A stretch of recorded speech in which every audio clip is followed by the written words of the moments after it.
Update 4 is going to be massive and will bring some huge changes to the game's progression system, and the best part, this will be way quicker than any other update. So what's up legends, welcome back to another AOT Revolution video. My name is Kaitorian. Yes, I changed my name, this one sounds way cooler. But today we are talking about everything we know so far about Update 4, sneaks, leaks and upcomings. So let's dive right into it. So first, here's the update map and I'm gonna talk about everything on it and the other bits too. So let's start off big with the Colossal Titan. We don't have much sneaks on it, but we know some info about it. Like when the Colossal Titan will transform, it will create a nuke, which will not only damage the titans nearby, but also the players, up to 20% of their health. Personally, I was kinda against it, but I see how this is gonna make the game much better by adding the risk factor and reduces the repetitive nature of the game. There are some booster sneaks, but I obviously can't talk about them. But don't worry, cause in the progression tab, we can see that the Colossal Titan is basically done, and Evo said that after some final polishing, we will release the showcase. So subscribe for that. Regiment revamp is completed as well, and it will be a lot better cause now regiments give luck, gold and XP buffs to players. There's also a weekly shop in regiments and team synergy, which is like a buff if you're playing with people from your own regiment. But it's not confirmed what kind of buff it is. There is also a full log system with players completing quests and roles like honor, officer and member, as well as an increase in how many people can be in one regiment. Which is great cause in the sneak at max regiment, it's like 200 people, meaning there won't be a regiment shortage anytime soon. Next is Crystal Cavern. This was the very first sneak we got for update 4, and personally I'm really excited for this cause this looks sick. Just look at this place. Zero himself doesn't know what it's being used for, cause when this event happened in anime, Colossal Titan wasn't there. So this might be like a mission and the raid is completely different. We really can't guess cause there are a lot of possibilities with this one.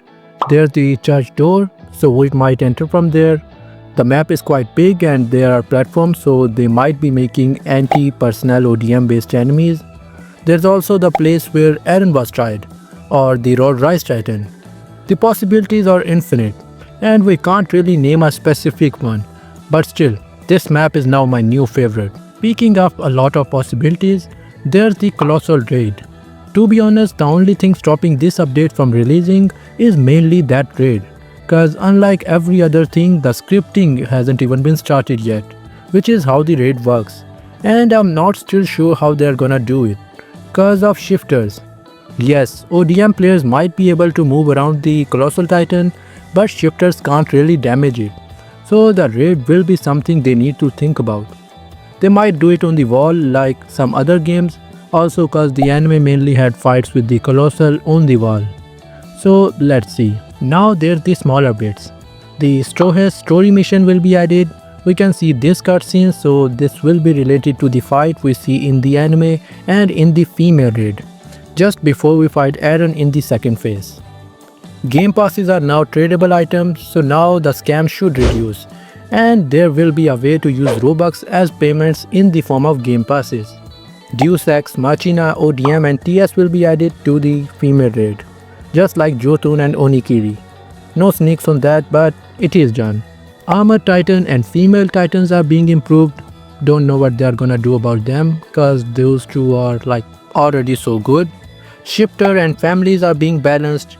Those are probably buffs on families like Grace, maybe Arlet and Leonhardt for their shifters, and probably Attack Titan, cause that's like too weak for the endgame players. New clan shifting effects are being added, so when you like pull a legendary or mythic, the effects are gonna go crazy. That's a small but I think a really great change, especially when you spend your whole weekend just spinning and hoping for a mythic. That feeling now is like gonna be crazy. They're also adding new perk icons, so that would look good instead of just these boring icons. It makes the game look more appealing. Waves are being worked on, so that will be a new game mode for progression. I can only imagine it being good for kills and streak farming and Titan mastery. And finally, there's Prestige 5. It's mentioned in the roadmap, but we don't really see anything related to it in the progression channel. It should be added, and I feel like they will also add the 5-star memories, which will make the builds more broken than they are already. For last, I would like to say thank you so much for 1000 subscribers. I actually never thought I could achieve this, but I did, and I can't explain how grateful I am. The Discord server I was making is in the description. I'm not online a lot and I don't have experience making servers, so that will be not completed on the commands, bots and roles bit. But I would be happy for you all to join and help me complete the server if it has issues. And I would love to play some AOTR with you. Anyways, that's it for today's video. I hope you were able to catch up with everything we know so far about update 4. If this video helped you, give it a thumbs up and subscribe for the Colossal Titan showcase. Goodbye.